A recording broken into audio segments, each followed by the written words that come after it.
Welcome to learn cyber security BD. Cyber security BD YouTube channel থেকে সবাইকে স্বাগতম।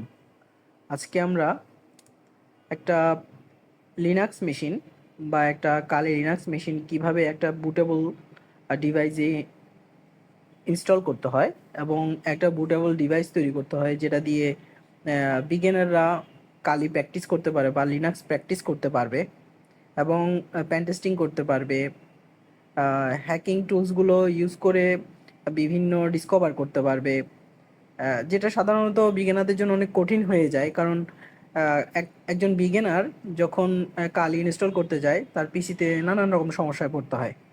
সেক্ষেত্রে দেখা যায় এরকম যদি বুটেবল ডিভাইস পাওয়া যায় বা তার জন্য প্র্যাকটিস করতে সুবিধা হয় এবং সাধারণত পেন টেস্টাররা বা সাইবার সিকিউরিটি অ্যানালিস্টরা এই ধরনের টুলস ইউজ করে, যেখানে একটা মেশিন কনফিগার করা বা একটা মেশিনকে vulnerability অ্যাসেসমেন্টের জন্য রেডি করা অনেক সময় কঠিন হয়ে যায়। সেই ক্ষেত্রে ওনারা এই ধরনের কাজটা করে থাকেন। তো আমরা আজকে দেখাবো এটা সুবিধা অসুবিধা কি দেখাবো, সেটা কনফিগার করা দেখাবো এবং একটা পিসিতে কিভাবে এই টুলস দিয়ে লিনাক্স রান করতে হয় সেটা দেখাবো। তো চলুন তাহলে মূল ভিডিওতে। কালে লিনাক্স আইএসও ডাউনলোড করার জন্য আমরা গুগলে যাব। গুগলে গিয়ে আমরা আমাদের কালে লিনাক্স লাইভটা ডাউনলোড করার জন্য চাইব। সেখানে kali.org-তে নিয়ে যাবে আমাদেরকে। এখানে অনেক ধরনের ওএসএ পাওয়া যায়। ওএসওগুলো বিভিন্ন রিকোয়ারমেন্টের উপরে ডিপেন্ড করে। আমরা যেহেতু লাইভ বুটেবল ডিভাইস বানাবো, সেজন্য আমরা লাইভ বুট আইএসও ফাইলটাই ডাউনলোড করব। এখানে আবার দুই ধরনের আইএসও পাওয়া যায়, 32 বিট এবং 64 বিটের জন্য। 64 বিট যেহেতু আমাদের সিস্টেম, সেই ক্ষেত্রে আমরা 64 বিটই ডাউনলোড করব। এখানে ক্লিক করার সাথে সাথে ডাউনলোড হওয়া শুরু হয়ে যাবে। আমরা লেটেস্ট ভার্সনের কালিটাই ডাউনলোড করে নিব। দেখেন স্টার্ট হওয়া ডাউনলোড শুরু হয়ে গেছে। ডাউনলোড হওয়ার পরে আমরা এটাকে বুটেবল ডিভাইস বানাবো। বুটেবল ডিভাইসের জন্য আমরা একটা পেন ড্রাইভ নিব, যেটাতে আমরা আমাদের আইএসওটাকে এক্সট্রাক্ট করব। এই ক্ষেত্রে আমি একটা 16 জিবি পেন ড্রাইভ নিয়েছি আমার বুটেবল ডিভাইসটা রেডি করার জন্য। আপনি যেহেতু উইন্ডোজ যে কোনো ভার্সন থেকে এটাকে বুটেবল করবেন, সেই ক্ষেত্রে উইন্ডোজ ডিফেন্ডার অথবা যে কোনো অ্যান্টিভাইরাস অফ করে নেবেন। কারণ উইন্ডোজ এই কালি লিনাক্সকে ভাইরাস হিসেবে ধরে নেবে এবং ওর ফাইলগুলো ডিলিট করে দিতে চাইবে। সেক্ষেত্রে আপনি ডিফেন্ডার অফ করে নেবেন যদি আপনি মাইক্রোসফটের উইন্ডোজ ইউজ করে থাকেন। আমি এই ক্ষেত্রে টুলস ইউজ করছি, রুফুস টুলটা ইউজ করছি আমি এই ক্ষেত্রে, রুফুস 4.5।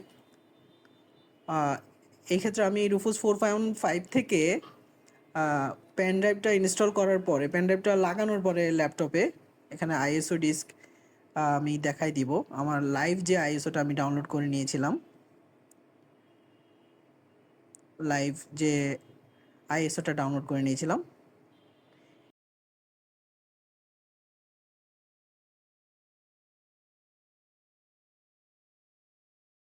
এরপরে এখানে কয়েকটা জিনিস লক্ষণীয়। সেটা হচ্ছে আমরা পার্টিশন করব হচ্ছে এমবিআর পার্টিশন, এবং এর পার্টিশন সাইজটাকে আমরা দেখাই দিব হচ্ছে সর্বোচ্চ 7 জিবি পর্যন্ত এমবিআর পার্টিশন করব, এবং বায়োস অর ইউএফআই করব। বলে আমার নাম দিলেও দিতে পারেন, আমি কোনো নাম দিচ্ছি না। বাই ডিফল্ট যেগুলো আছে ওগুলোতে স্টার্ট করে দিলাম। এই ক্ষেত্রে আমার এখানে ইয়েস করব এবং ওয়ার্নিং দিচ্ছে এটাকেও আমরা ওকে করে দিব, এবং এখানে মাল্টিপল পার্টিশন হবে সেটাও আমরা অ্যাকসেপ্ট করে নিব, ওকে দিয়ে দিব। যাবতীয় ফাইলগুলো সে এখান থেকে নিয়ে নেবে এবং পেন ড্রাইভটাকে ফরম্যাট করা শুরু করে দিবে। এরপরে আমরা কমপ্লিট হয়ে যাওয়ার পরে, যেহেতু এটা অনেক সময় নেবে, আমি ভিডিওটা এখানে পুশ করছি। দেখেন এখানে রেডি হয়ে গেছে। রেডি হয়ে যাওয়ার পরে আমি এটাকে পেন ড্রাইভটাকে খুলে নিব ল্যাপটপ থেকে। এখন আমরা একটা ল্যাপটপ বা ডেস্কটপে পেন ড্রাইভটা লাগানোর পরে এটাকে বুটেবল করব। সেক্ষেত্রে আমরা ফাস্ট বুটটা একটা ওই ডিভাইস দেখাই দিতে পারি, আমরা যে পেন ড্রাইভটা এখন রেডি করেছি সেটা, অথবা আমরা বুট ম্যানেজারে গিয়ে আমাদের ফার্স্ট বুটটা আমরা পেন ড্রাইভ করে দিব। দেখেন আমি আমার ল্যাপটপে এটা করছি, এই জন্য আমি আমার বুট অপশানে গিয়ে বুট মেনুতে গিয়ে আমি এখানে আমার পেন ড্রাইভটা এখানে শো করছে।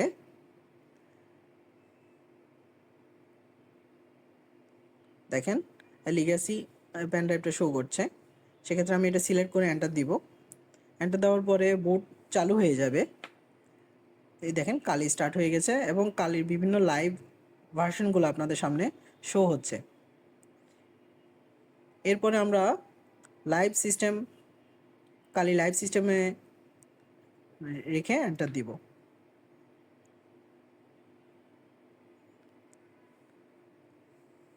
কালি লিনাক্স স্টার্ট হয়ে যাবে। স্টার্ট হওয়ার পরে প্রথম যে কাজটা হবে সেটা হচ্ছে নেটওয়ার্কটাকে এনাবেল করা। আপনাদের যদি কারো এটা সরাসরি ল্যান পোর্টে লাগানো থাকে কেবল, তাহলে আপনারা ডিএসসিপি যদি থাকে সেক্ষেত্রে ওয়াইফাইয়ের সাথে কানেক্ট করে নিতে পারেন। ওয়াইফাইয়ের সাথে যদি আপনার ল্যাপটপে বা ডেস্কটপে ওয়াইফাই ডঙ্গল বা ওয়াইফাই ফ্যাসিলিটিস থাকে তাহলে আপনারা ওয়াইফাইয়ের সাথে কানেক্ট করে নিতে পারেন, অথবা একটা ল্যান কেবল দিয়ে পিসিটাকে কানেক্ট করে নিতে পারেন। যেহেতু ডিএসসিপি কানেক্ট করবে সেক্ষেত্রে কোনো আইপি অ্যাসাইন করতে হবে না। আর আমার ক্ষেত্রে যেহেতু আমি স্ট্যাটিক আইপি ইউজ করি, সেই ক্ষেত্রে আমি আমার ল্যাপটপে একটা স্ট্যাটিক আইপি অ্যাসাইন করব। দেখেন কালি স্টার্ট হয়ে গেছে। আমি যাব হচ্ছে নেটওয়ার্ক ইন্টারফেসে যাব। নেটওয়ার্ক ইন্টারফেসে গিয়ে আমি রাইট বাটন ক্লিক করব। ক্লিক করার পরে এডিট কানেকশানে যাব। এরপরে আমি এখানে আমার যেহেতু ইন্টারফেস 2 সেক্ষেত্রে আমি এটা সিলেক্ট করব এবং IPv4 ভার্সনে গিয়ে আমি আমার আইপিটা বসিয়ে দেব।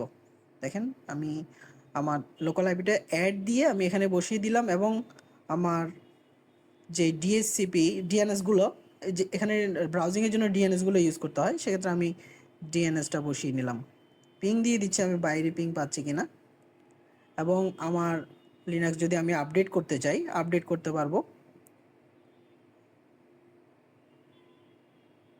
আপডেট করতে চাইলে আপডেট করতে পারবো, যেহেতু আমার ইন্টারনেট কানেক্টেড সেহেতু আমি সব ফ্যাসিলিটি পাবো।